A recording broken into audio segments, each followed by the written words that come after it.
the first thing you're going to want to learn how to do is how to thread your thread through your needle. There are needle threaders you can buy, but honestly it's just easier to just learn yourself how to do it without it, because it's just an extra piece of plastic.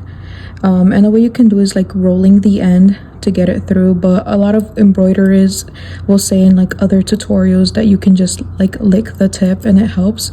If you feel that's a little bit unhygienic, what you can do is like have a little bit of like water on the side for you to be able to thread it through. You can definitely buy needles that might have a bigger eye for you to easily thread it through with your hands, and more advanced embroiderers could even split these so you have a thinner thread you're looping through. But once it's through, you kind of want to get it like halfway so you have an equal amount of ends at the end, and then you just tie a knot. I always try to get it like the most like towards the end.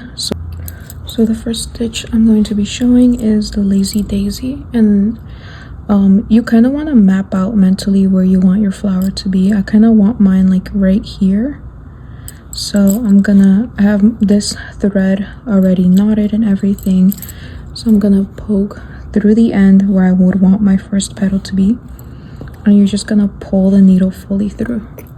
Now this part gets a little bit complicated, and you're gonna want to make like a little like bunny ear kind of, and you're gonna thread your needle again where that first thread through you put, and you pull it through the back, but you want to hold on to the string so you still have this little loop open, and you're gonna pull it through. This is how you measure out your petal. Like I want my petal to be pretty small, so I'm gonna pull it a little bit more through, and you kind of already can see that this is like the petal that you want to have. And then at the top at this like top and peak of the petal, you're going to pull your needle up again, not fully, you still want to have this end up there, and then you're gonna put the loop on top of your needle, and then now it's when you're gonna pull your needle fully through,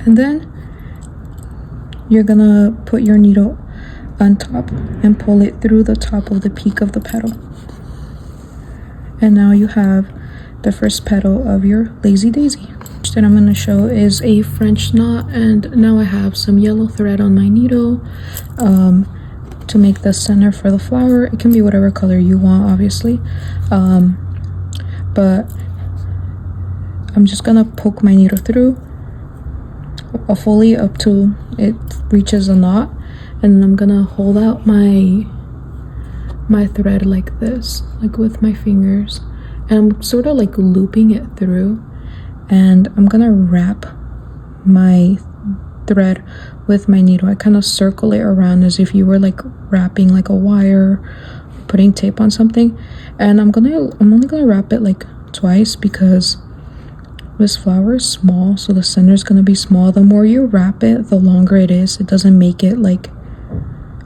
wider at all. So I just wrap it a couple times, and then I thread it through back, and then my flower has a center.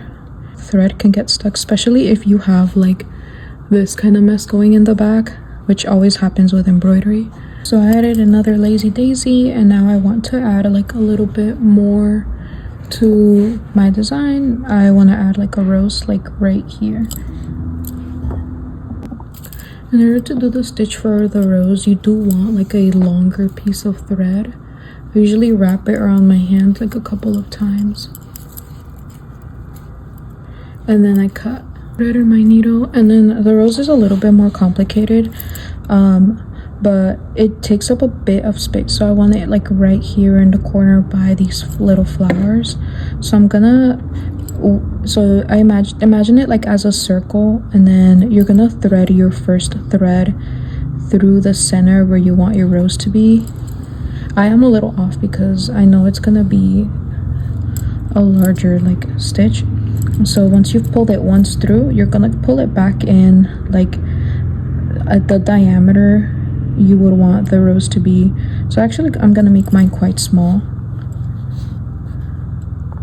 and then I'm gonna pull my needle through. When working with longer thread, you always want to be careful you're not accidentally threading into the sides or like threading through any other fabric, especially if you're working with clothes. If you mess up, you can just cut like the knotted end and you should be able to pull it out. But once I've pulled this one through, I'm gonna create kind of like the inside of like what a peace sign would look like. So I have one, and then I'm pulling this through again, and I'm gonna pull another thread, and like wherever you want it to put, you want to thread your needle through. So now I have one inside, and then I'm gonna create one more. So I'm gonna pull my needle in through the center again, and then you can see how having a longer thread kind of complicates things. And then one more through here and pull it out again, and then you're gonna pull out your needle towards the center again. So I'm just aiming it through. It's actually not sharp, so it helps like if you just feel it around. It won't cut you. Just feel it through the fabric. And now my needle is up again, and then I have these 3 peaks. It does look like the inside of a peace sign, like if you just add like a circle around it. And now what we're gonna do is we're actually not gonna be stitching. We're just gonna be wrapping our thread around these 3 pikes. So you're gonna wrap it under. I don't know if it's hard to see, but you can see that little gap between the fabric and where you threaded. So you're gonna put your needle under that peak, and then you're gonna go under, not under, and then under. So basically yes, no, yes, no. So yes, no, yes. And it's okay if you accidentally threaded like a little bit under, or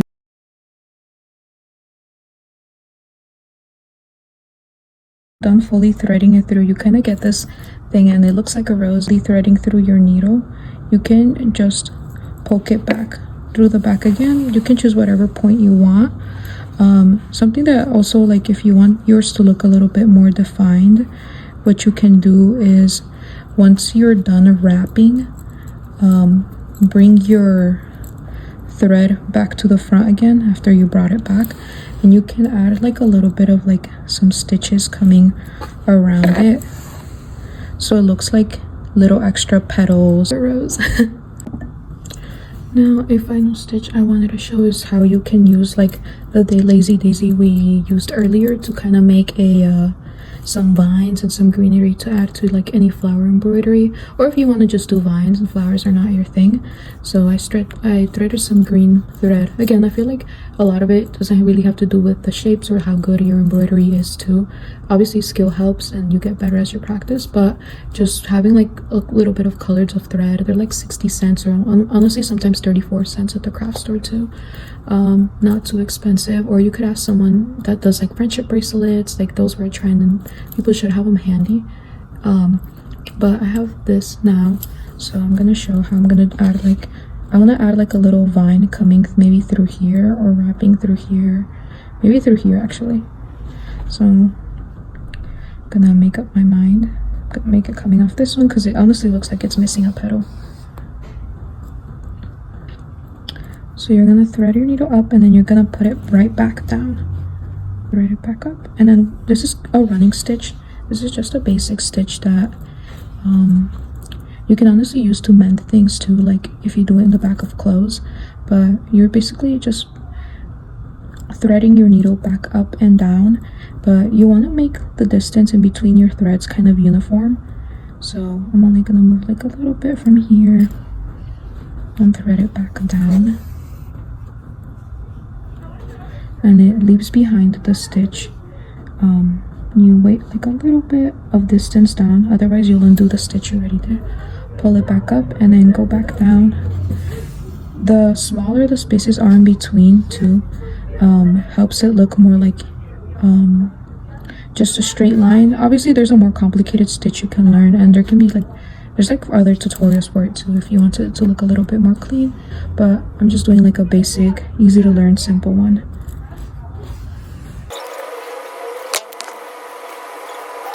This is the length I want my vine to be. So once you have your needle through the back,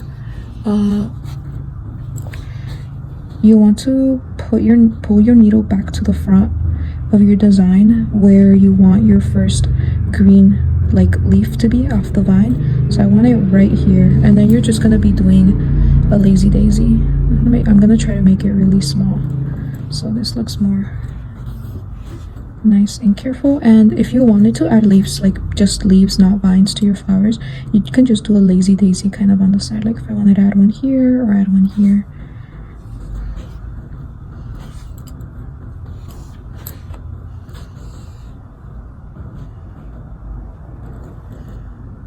And you pull it through. And then I'm just gonna continue down facing this way. You can make them face the other way. You could also experiment with different colors of greens. You have your vine with your leaves and you're all set to go. Now the back of your embroidery hoop is always gonna look like a mess, but your front looks great. And obviously I had an advantage because this fabric is very, very thin. So it helps if it's thin because it's easier to pull your needle through. It's harder if you use a harder fabric like denim, but you can get more control as well because it's harder to pull through.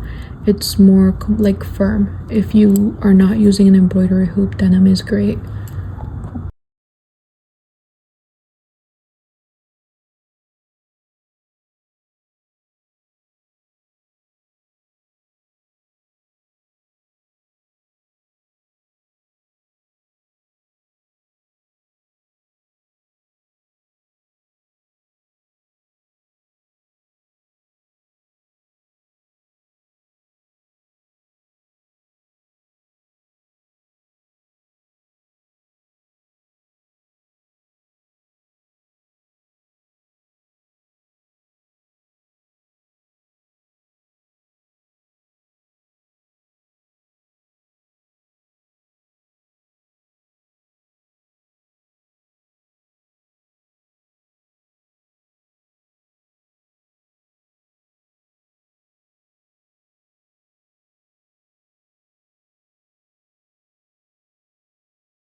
Another sewing method that will also let you get the most purpose out of your clothes is how to mend. Here I have the sweater. It has a couple holes in it. It just stitches that open from like stretching and pulling, which I'm guessing a lot of people might have pieces in their closet that they don't wear anymore because of things like this. So here's an easy way to just mend it, and it's honestly very easy to like do and follow through. And then once you learn how to do it, you can apply this on like other clothes. Obviously this fabric is a little bit harder because it's really thick, but if you had something like a t-shirt or something and used a very thin needle, you could probably fix any small holes that the washer could have caused. So I'm going to be using this thick thread so it's easier to follow through and like see what I'm doing. But obviously in a real life situation, you would maybe want to use a thin thread that might be a little bit more inconspicuous, kind of like the original thread that was in the fabric, but I'm just gonna use this because it's easy to follow. So I've already threaded my needle through, which I showed how to do in the embroidery section. So I'm just gonna start by first sandwiching together like the closest I can the two edges of the opening. And this is obviously an open stitch, it's not broken. If it was broken, you would want to still do this. So let's say that you thread it through here and then you were like to open it through, you would get this little clean edge. So once you have that, you want to put your needle through the closest end that it still has like its original stitches, or the closest closed end.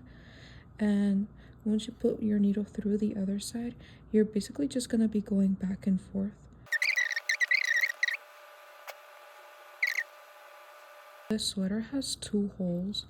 I'm only gonna close one of them because I don't have enough thread left to close both, but because I do have this extra thread, I can go back and secure any little gaps that my thread might have left, keeping within the same kind of like little place where my stitches are coming off through. It's okay if they're a little bit crooked, honestly, because we are not machines. I can kind of look on the other side and you can kind of see it's been mended.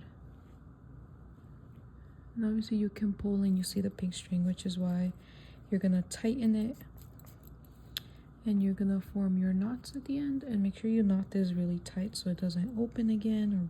And you're all set, good as new. Obviously, because I used a thick thread, you can kind of see it right here, but if you were to use a thin thread, you wouldn't honestly even see it. It's pretty inconspicuous.